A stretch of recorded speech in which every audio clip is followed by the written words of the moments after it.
What's up, guys? I'm Alina Smith from LYRE Music. I'm a producer and writer for artists like ITZY, Kep1er, Red Velvet, Sunmi, Chung Ha, and many others.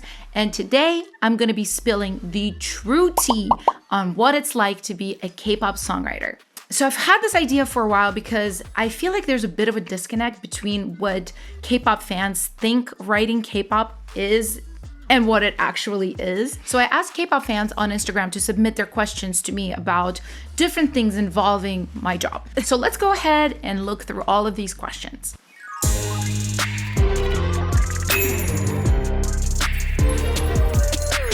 What's my favorite thing about writing K-pop songs?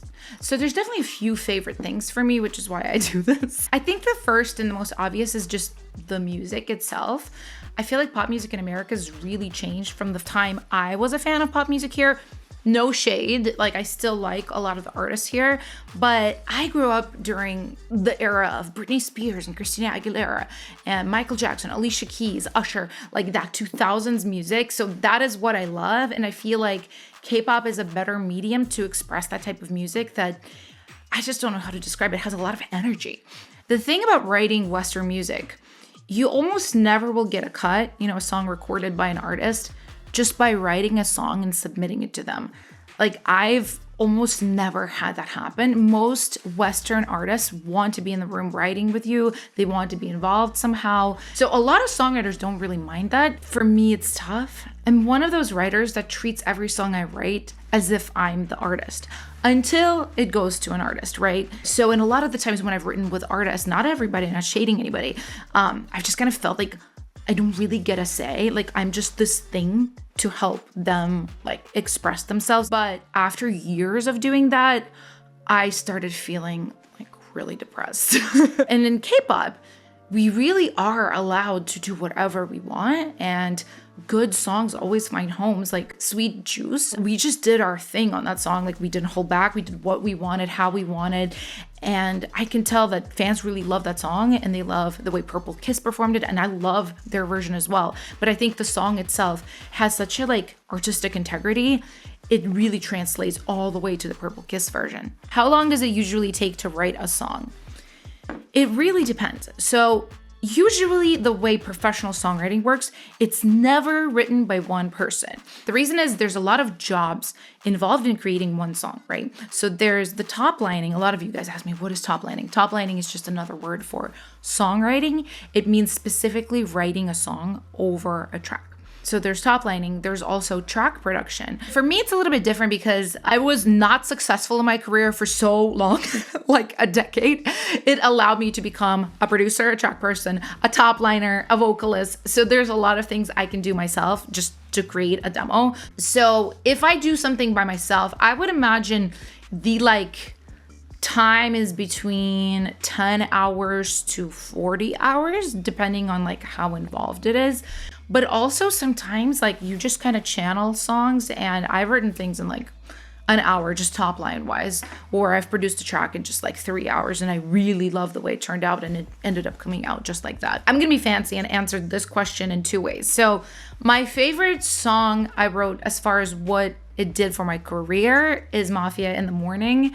Everything that you're seeing us do now is kind of because of Mafia, because as soon as you have a hit song, you're invited to work with more collaborators, just all the doors open up, labels reach out to you. So that song definitely helped a lot with that. From an artistic standpoint, it's really hard to tell because I love almost all my songs. I really like a B-side that I did for Chung Ha called Nah. It's just, I don't know, it's just really special to me. I think it's a unique sounding song. I really love what I did on it. And I love her interpretation. How do you know when a song is on hold by a company, and how do you pitch your songs? So a lot of people actually asked about the pitching process and how it works. But as far as hold, it's really easy. They let you know. They have to let you know, because if we don't know, we're still gonna continue to pitch it to other companies. So yeah, they just send us an email. As far as the pitching process, it's basically done through the industry. A lot of people ask me that. They kind of assume there's a website you submit your songs on or something like that. It's not done that way. It's always through the industry. So you either have to know the company yourself, somebody that works there specifically in the A&R department, so they their job is to acquire songs for their groups and artists. Or you have to have a publisher. They kind of like help songwriters get their songs heard and pitch songs. I have a couple of questions about the differences between writing K-pop and Western pop, like which one is harder, like what are the differences. So I've already mentioned that in Western, it's really hard to play songs if the artist is not one of the writers. So that's definitely like, I would say the biggest difference. You know, I love K-pop and I'm so grateful to K-pop for just like taking good songs, right? Like actually giving homes to songs that aren't specifically crafted for a specific artist. Like they just will take a good song and they'll work their whole concept around it. That's kind of how almost all of our placements happened. I do think in one way K-pop is definitely tougher to write. It just requires a lot more musical knowledge, especially if you're the track producer. Just one common example, and you know, there's no like rules in music, but you know, this happens quite a bit. The chords change. You just have to kind of like know music and music theory to really be able to make that happen as a producer. Anybody that's aspiring to do this, especially as a track person, like, I know music theory is boring, but like you need it, like you really do. I saw you went to Korea last year. Did that help develop your career more? That's a really good question. I would say definitely yes, but not in a way that you would assume. So I was in Korea for a month. I wanted to go for a long time because I really wanted to experience being in that culture, being inside of that culture. First, it was really fun. Like I got to meet idols. I got to collaborate with a lot of different people. You know, they kind of like feed you, put you up. Like I love that type of thing. I'm like, if you feed me and tell me I'm pretty. But I think the thing you would expect is that I would get a lot of cuts, again, like placements, song placements from going to Korea. But I got only one. I wrote maybe like 20 songs on that trip and I got only one place, which is like, that's not a bad ratio, by the way, at all.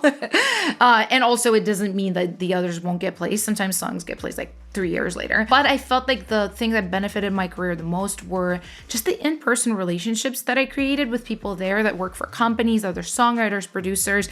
There's something really invaluable in like having dinner with somebody, asking about their family. Like you just feel more connected to that person. So, you know, you're more apt to work with them, continue to work with them. It's that type of thing. How busy are you? I'm curious if you have time for like hobbies and stuff in this career. There are definitely weeks where like my schedule will involve finishing 5 different songs, shooting like 10 content videos, having several meetings. It can get a lot, and definitely the kind of energy drainage, the burnout, they're all very real things that I deal with and other people that work as hard as me deal with. I don't have like a perfect answer, to be honest. It's something I'm like really trying to figure out, and it's a really real danger for any creative person. I've talked to other songwriters, you know, that are having a lot of success. It can be dangerous because you feel like, oh my God, this is like my moment. I gotta grind. I gotta work, hustle. And sometimes like it really can hurt your health. And also like the work you might produce out of that mental space is not the same as you do when you're relaxed and happy and just emoting and creating. So it's just something to think about. You seem super confident in your work. Did you ever feel insecure? I do all the time. Oh, I'm sorry you feel insecure. Okay, well, first of all, the secret is most creative people are really, really insecure. And I was insecure with like a really nice sheen of confidence on top of it. And I actually truly am confident now. So I will tell you guys about that. For me, at least, when I was like deep down pretty insecure about myself and my work and just my value as a human, it just was coming from how I grew up. I think for me, I grew up in this kind of situation where I was really praised for doing well in all of my arts. And I started really, really young. I was singing, dancing, writing stories. I was like 5, just a little kid. You're just always seeking applause for anything and everything that you do. So you basically take your like power, sovereignty over your own personhood and you give it to somebody else so they can affirm you back to you. It's a really weird mental place to be in that a lot of artists are in. So for any of you guys like that are artists, aspiring artists, or even if you don't aspire to do anything in the arts, maybe you want to have your own business, anyone who wants to accomplish anything in life and feel good about themselves. There is this theory I've come up with in my own mind that I use to help me a lot with this. I think of two different types of confidence: external confidence and internal confidence. So to me, external confidence is my song comes out with a K-pop artist. A lot of y'all like it. You tell me, oh my God, great job. I love the songs. But if you only rely on that type of confidence, you know, in the many days that doesn't happen, you know, because even if you're successful, I don't have a song come out every single day of my life, right? On those days where you kind of have nothing going on, like, you still need to feel good about yourself. So that's when internal confidence really comes in. And to me, it's much more important. Just to kind of compare, I always use this example. You know, let's say I made an X amount of money and I'm really proud of it. I mean, that's external confidence because I'm using something external like money to validate myself. But also from the internal confidence side, I can think of that moment where I made the amount of money and I think of what it means to me, right? I specifically always imagine when I helped my husband retire, because he worked at a job that was really physically demanding, like not really good for him, not inspiring, like just really something he didn't want to do, that he only did for earning money. And I remember that time where I started earning enough that he was able to retire and no longer do that. And I just think of the joy. Well, I'm getting emotional. I think about the joy on his face. I think about like the shift in his energy and how relaxed he was. See, and that's the thing, like the amount of money, you can always mess with the amount of money. Somebody can say, oh, well, that's not as much as Bill Gates makes. Or, you know, or let's say I had to pay a ton in taxes, or I spent it on something, or I lost it in some way. Like the money itself can always be taken away, but that feeling of having helped somebody I love so much, like I always have that accomplishment. Are you happy making songs for K-pop, or do you wish you were making other music too? You guys be hitting me with them personal questions. No, that's all good. I'll answer. I think it's pretty obvious I like making K-pop music, but I will be honest with you guys. There has definitely come a point recently where this feels like a part of my journey and not the entire journey. And what I mean by that, there's writers I know who are so happy just writing songs, right? Like they write songs, they earn a living through it. They get to be creative for a living. For me, the biggest thing is, as creative as I can be in K-pop, it still doesn't utilize my entire creativity. I don't know if you guys know about me, but I've written 2 books, like fiction, young adult fiction. I'm also an artist, like I draw. There's skills I have that are going underutilized right now with what I do. And it's starting to kind of feel like you need to find a way to combine everything you're passionate about into a project of your own. That is the only like pain point in my artistic life right now. All right, guys, and that's pretty much me kind of spilling the tea on the life of a K-pop songwriter. I hope you guys found this video fun. I know it's been a while since I've been making long form videos. I've been really focused on shorts, but I'm hoping to do more. So if you guys have video ideas, definitely leave them in the comment section down below, like more song breakdowns, reactions, those types of things. I'm happy to do them. And speaking of reactions, my friend Elli and I recently reacted to Giddy by LYRE, which is a song we wrote. So make sure you check that out, and I will see you guys next time.